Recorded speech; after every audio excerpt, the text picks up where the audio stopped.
Hi, welcome to Nona's Here. I'm Nona. Today is part 2 of my Inspire journey. Today is Saturday, October 30th. I had my surgery on Tuesday, October 19th. And actually today is the first day I've felt better to put on makeup and get in front of the camera. As you can see, I am alive and well after having my surgery. And today I'm going to tell you a little bit about my surgery and my recuperation. Part 1, I will list the link below about how I got to the point of having my surgery. So Tuesday morning, I went to the medical center where I was scheduled to have my surgery and went through the usual things of surgery, putting on the gown and the lovely hair cap. And I met with the doctor of anesthesia, and we went over my high sensitivity to general anesthesia of nausea, vomiting, and a migraine headache. And they put one of those motion, things that you get for if you go on a cruise and you have motion sickness behind my ear. And by the way, if you get one of those, don't forget to take it off after a couple days because it really dries out your mouth and makes you very thirsty. The prep nurse that I met at the door was the same one that I had the first time when I went in for the nasal exam. And she remembered me and I remembered her. And the CRNA that I had was the same one that I had for the nasal exam. So we were old friends. And so we went over everything. And then my doctor came in. And I had a few questions that I hadn't thought to ask before about what could I expect when I woke up. And I would probably have an ice pad on my chin. And I would suggest that you get a ice thing at the drugstore that is cloth, because the ones from the hospital are paper and they're kind of scratchy. So I already had some of those. So he said that would probably be on my chin. That I would not have my arm in a sling. I had seen a picture of that, but because, remember, I was only having the 2-incision surgery because he did not need to do the incision along my right side for the lead that would touch my lungs. That's the 3rd incision, but he didn't need to do that because he was trained to only do the 2-incision surgery, which I was really glad about because that reduces the time in surgery, number 1, and number 2, it leads to a quicker recuperation, and that's the one incision that people complain the most about as being uncomfortable. So I wouldn't have my arm in a sling. And I probably wouldn't remember very much when I woke up, and they would make sure that I had everything that I needed not to be sick or nauseated or sick or have a migraine. So we wished each other good luck. And with that, the CRNA came in and said she knew that I wanted to be told when she started the medicine, because I don't like waking up and not knowing when I fell asleep. And so she said she was going to start the relaxation medicine, which they start before you ever reach the OR, which is really kind of nice because you don't remember going into the OR with all the lights and those strange people walking around with masks on that you don't know. And so she told me she was going to start the relaxation medicine, and I kissed my husband, Grumpy Grandpa, goodbye and told him that I would be fine and not to start making the list of potential trophy wives yet, which is an inside joke. And I don't remember really being rolled into the OR at all. And the only other thing I remember is her voice from very far back away, telling me she was going to start the sleep medicine. And so then I don't remember waking up. I don't remember Grumpy Grandpa helping me get dressed. I don't remember getting in the wheelchair to go down to the car. I don't remember the ride home, except I do remember that I had some ginger ale to drink. And I remember that Grumpy Grandpa had packed me a lunch with pudding and Jell-O, and I had the ginger ale from the hospital. I don't remember coming into the condo. I just went to bed. I woke up around 5 o'clock when he came in with my pain meds and my nausea meds, which was good because at that point in time I was hurting and I had a migraine and I was nauseated. So I took 2 pain pills, the nausea medicine, and I knew the pain pill would take care of the migraine, which it did. That night I slept off and on, but remember I'd slept most of the day, and what really was bothering me was my neck. And I will insert a picture here because my neck was really, really swollen. And someone asked me which was the worst, my neck or my chest, and my neck was, for me, was the worst because it was so swollen. It really limited my mobility of being able to turn my head. I couldn't turn my head. Plus my throat was sore because, they had put a tube down my throat, and he told me my tongue might be sore, but my tongue wasn't sore at all. But my throat was real sore and my chin was real swollen and sore. And so I didn't get a lot of sleep. And so that was Tuesday. Wednesday morning when I woke up, my pain level was high. Now, I am a sissy, okay? I am a big sissy. I have very low pain tolerance. So this should not scare you away from having this surgery. I mean, he told me some people take absolutely no pain pills at all, okay? No pain pills at all. Some people only take over-the-counter Tylenol, all right? I am not one of those people. I have low pain tolerance. I am a big sissy. And when I woke up Wednesday morning, I was hurting. On a scale of 1 to 5, with 5 being the worst pain you've ever felt, I was at a solid 4. I was really hurting. So I took a pain pill, and I took pain pills every 4 to 5 hours for the next 2 days, all right? And I took a nausea pill maybe twice on Wednesday and none on Thursday. I wasn't nauseated. I just hurt. So the thing that hurt the most was my neck. It was just so swollen and I couldn't turn my head and I had sore throat. So here are a few tips.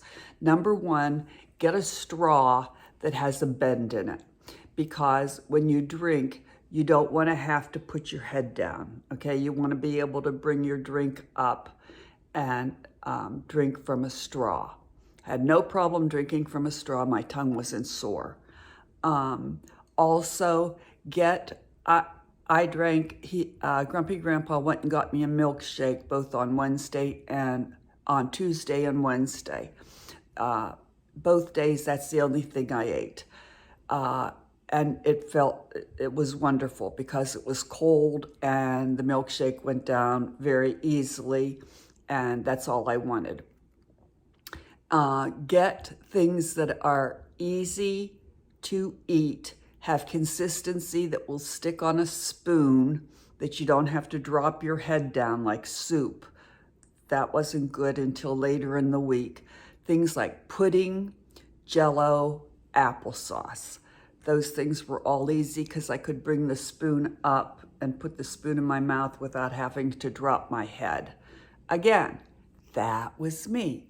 You may be eating steak and baked potatoes on the second day, okay? I wasn't. I needed the soft food. I needed things that I didn't have to drop my head because I was hurting. You may be on Tylenol. You may be on nothing. You may be ready to go out dancing.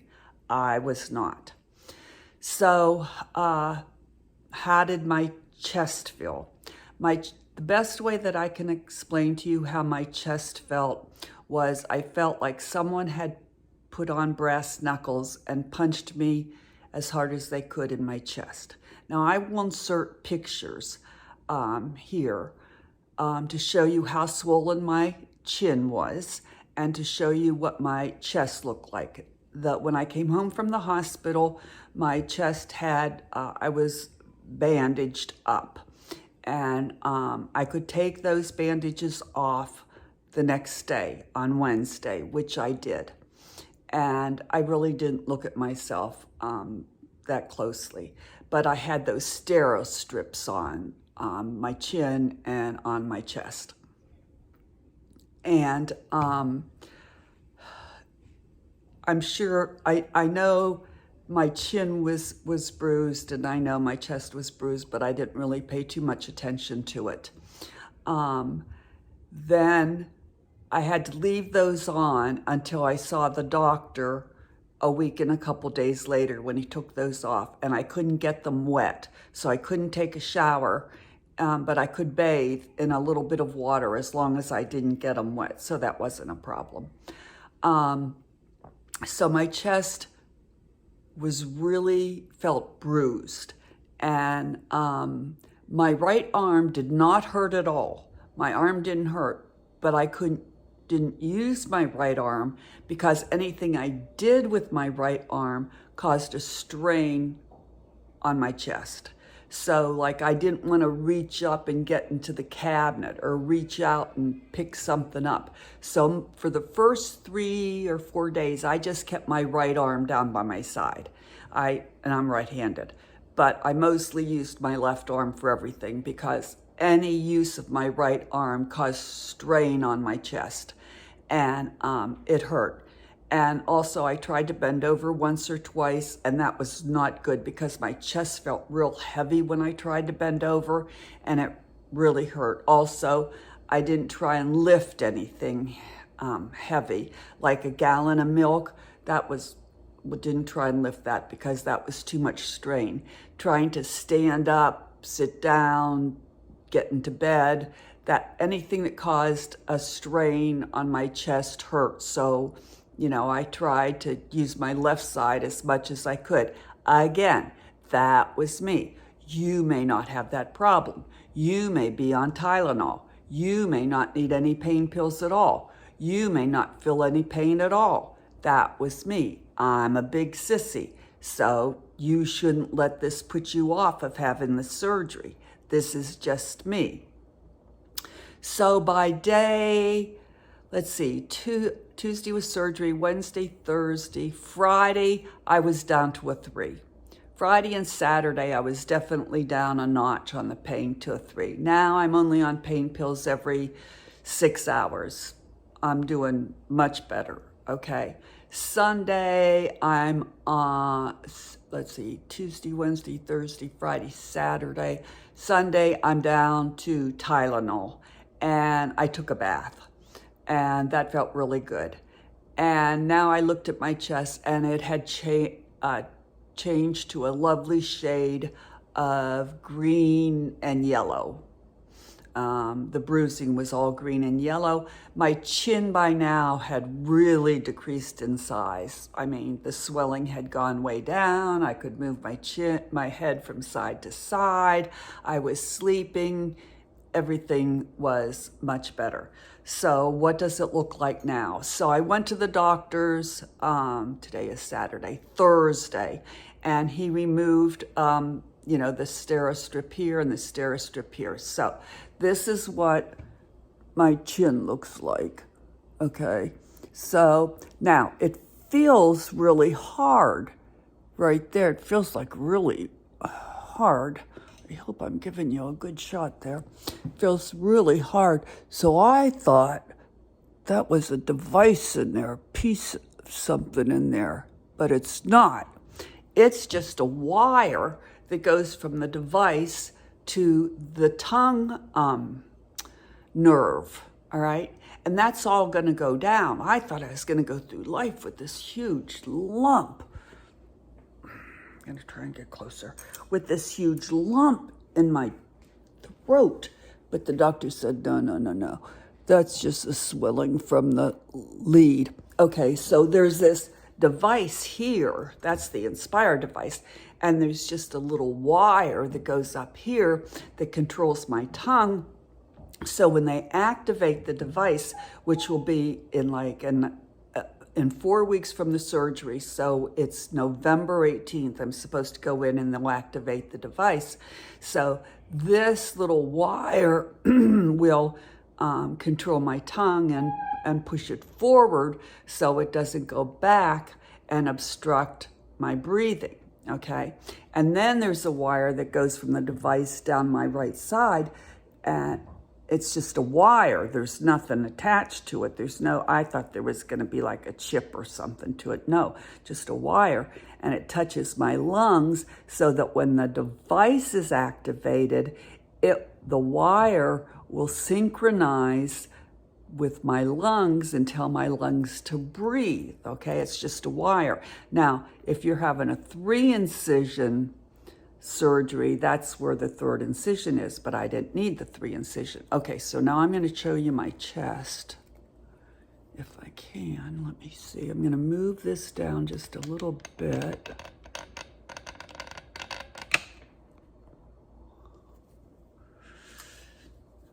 Okay, so this is what my chest looks like. And you can see it's not bad. The doctor was real pleased with how it looked with the stitches and everything, was real happy with it. So I guess that's good. And you can see there's no bruising now or anything. It's all okay. So it's still a little sore. I mean, it's tender, but it's nothing like it was, that's for sure. Okay, now I'm going to try and move this back up without disconnecting the entire camera. Come on. All right, so bottom line is I'm a big sissy. Let's face it. I am a very big sissy. And I don't like pain, and I have a low tolerance for pain. And if I am of the philosophy, hold on, I'm going to turn this off and fix the camera. Okay, and I am of the philosophy, if the doctor gives me pain pills and I hurt, I'm taking the pain pills, because there's no rewards or prizes for suffering, okay? I do not, nor have I ever used recreational drugs. Never. But if I am hurting and there are pills to take care of my pain, I am going to take them. I'm not going to abuse them. I'm not going to overdose with them, but I'm going to take them. That's my personal philosophy, okay? You may not hurt at all. You may need nothing. You may need Tylenol over the counter.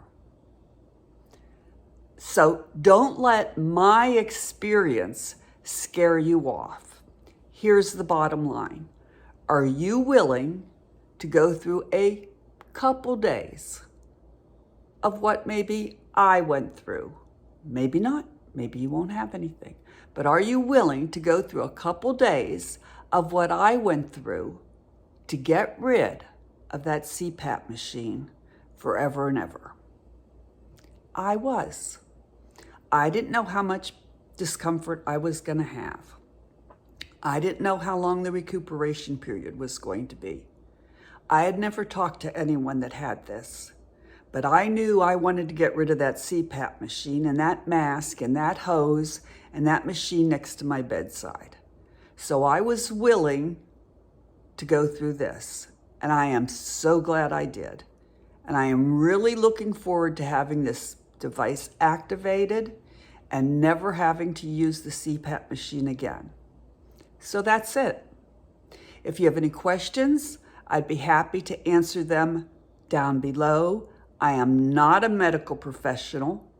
I encourage you, if you are interested in having the Inspire implanted, that you see your medical professional and ask him or her the questions that you have. But if you have any questions about my personal journey, please feel free to ask. I will do a part 3 once I am activated and let you know how it's going. Thanks so much. This is Nona from Nona's Here saying see you later.